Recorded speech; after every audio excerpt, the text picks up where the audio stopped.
All right. What we're doing is we are going over lattice energy. We just watched a video yesterday on what determines how strong the forces are that hold ionic compounds together, called lattices. All right. And so what we're going to do is we're going to do the same. We're going to finish going over that topic here. All right. And so I'm going to show a couple things here. All right. Let me see if I have any pictures of it. I think I do. All right. Ionic compounds and lattice. Ionic compounds and lattice structure. Yeah, sodium chloride.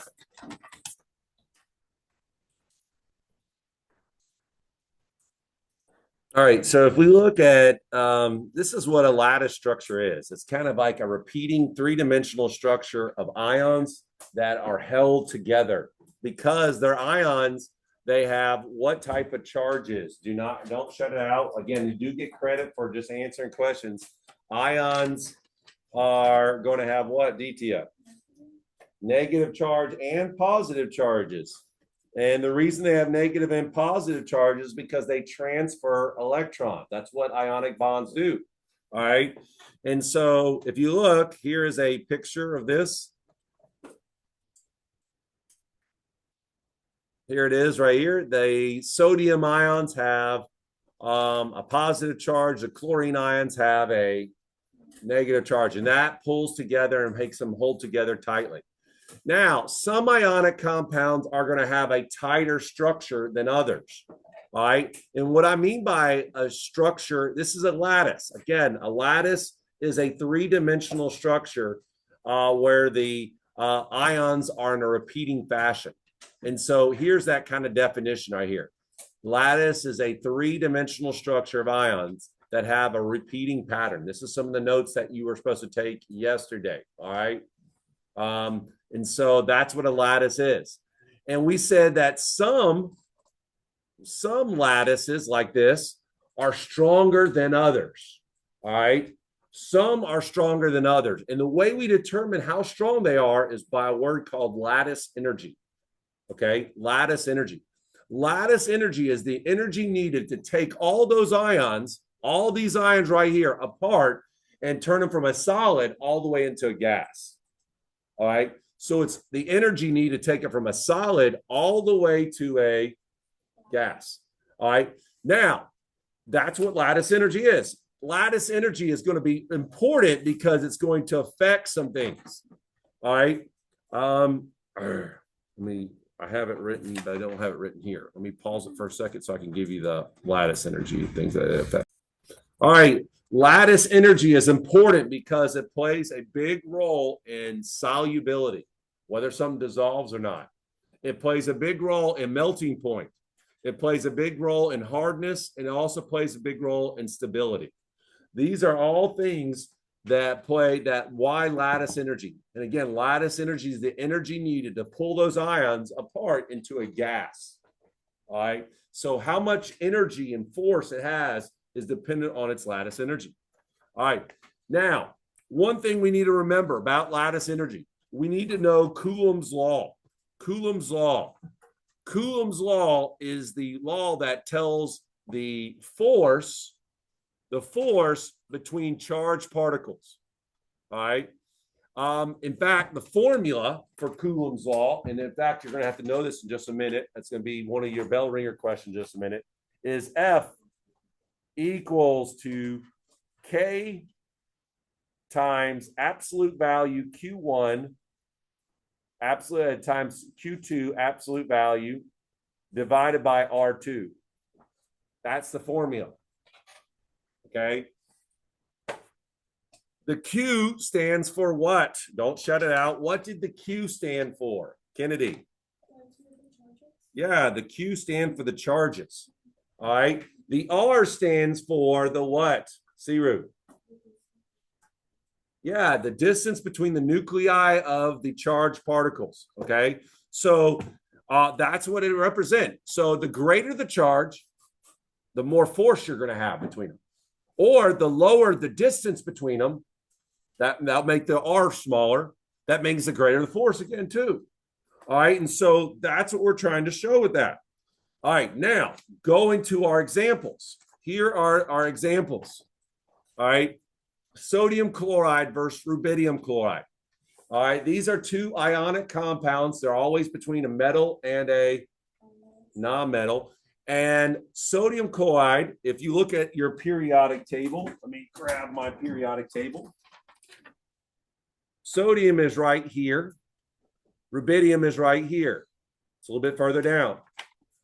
Sodium has a smaller ion. When you take away an electron from sodium, sodium becomes like neon. Sodium's electron configuration becomes like neon because it doesn't have that third level anymore. All right, it's got only the second level, and that second level is full, and it's actually even smaller because it's got an extra proton, and so it pulls it in even a little bit tighter. So sodium is going to be smaller. Chlorine gains an electron, and that makes it have the electron configuration of argon. All right, electron configuration of argon. And it's going to be a little bit bigger because those electrons are a little bit more relaxed and they spread out a little bit. All right. So sodium is going to be a smaller ion. Now, compared to rubidium chloride, when we take away an electron for rubidium, it becomes like krypton's electron configuration. Krypton is way bigger than neon. So that makes the distance between these two ions, these two are smaller than these two. These are a larger distance. All right. And when you have a larger distance, that makes that R value go up. It makes your force between the particles go down. All right. So this is going to have a larger distance between the particles, therefore a lower force between particles, a force between ions, therefore a lower lattice energy. This one has a lower lattice energy. This one had a higher lattice energy.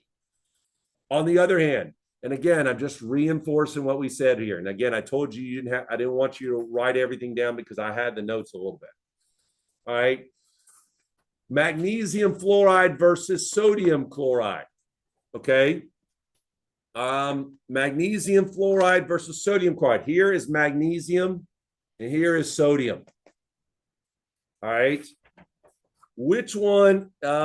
Again, magnesium is going to have a greater charge or a greater lattice energy. Reason being, it's got a greater charge. Magnesium's got +2 charge usually. Sodium has +1. All right. And remember, Coulomb's law says Q1 times Q2. So this is going to have double the amount of charge because it's got a +2 charge. It's going to be a bigger charge here. So that gives it a greater force here. But they're going to lose 2 electrons. Magnesium is going to lose 2 electrons. It's going to become like neon. So will sodium. It'll lose 1 and it'll become like neon. But magnesium will be smaller because it's got 2 extra protons pulling it in and make it even smaller. Okay. And so what that does, again, it's going to have a smaller ion. Magnesium is going to be a smaller ion, and fluorine is going to be a smaller ion. So magnesium's a smaller ion, and fluorine is a smaller. Again, they're both smaller ions. And when you have smaller ions, that gives you a bigger force. And that holds them together tighter. And so larger attraction between these two than these two. All right. And so that's going to play a big role in these bell ringer questions right here. You're going to see these bell ringer questions, and these are going to be questions like this on the test. And like this, number 3. Look at the 2 following melting points. Magnesium oxides is 2800 to 2852 degrees Celsius. Sodium oxide is 1132 to 1275 degrees Celsius. Why does magnesium oxide have a significantly higher melting point? All right. And you're going to have to explain that. And that's based off of what we just went over. So that's what this bell ringer is about and that type of deal here. All right. Any questions? All right. That will be on your test. And you're going to be doing those bell ringer questions right now. All right.